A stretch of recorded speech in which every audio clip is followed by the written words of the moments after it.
أهلا ومرحبا بكم متابعين قناة ضربة البداية، أسعد الله أوقاتكم بكل خير. في هذا الفيديو الجديد سوف نعرض لكم تشكيلة نادي الهلال لمواجهة نادي سلازبورغ ضمن الجولة الثانية في كأس العالم للأندية 2025. ستقام المباراة على ملعب أودي فليد، وسنذكركم بتاريخ المباراة. المباراة ستقام بتاريخ 2/2025 شهر 6 يوم 23 في تمام الساعة 1 صباحا بتوقيت السعودية والعراق واليمن والبحرين والأردن.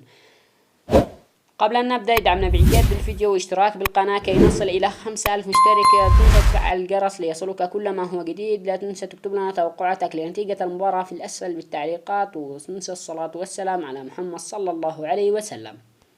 وسيدخل نادي الهلال في التشكيلة التالية: في حراسة المرمى ياسين بونو، في قلبي الدفاع سيلعب بكاليدو كوليبالي وحسن تبكتي، وفي الظهير الأيمن سيلعب بجواو كانسيلو، وفي الظهير الأيسر سيلعب برينال لودي، وفي خط الارتكاز روبن نيفيز وسيرجي سافيتش، أمامهم ماركوس ليوناردو، وفي الجناح الأيمن مالكوم، وفي الجناح الأيسر سالم الدوسري. وسيقود هجوم نادي الزعيم ألكسندر متروفيتش. نرجو منك أن تكتب لنا توقعاتك لنتيجة المباراة في الأسفل بالتعليقات، وتنسى الصلاة والسلام على محمد صلى الله عليه وسلم. والسلام عليكم ودمتم برعاية الله.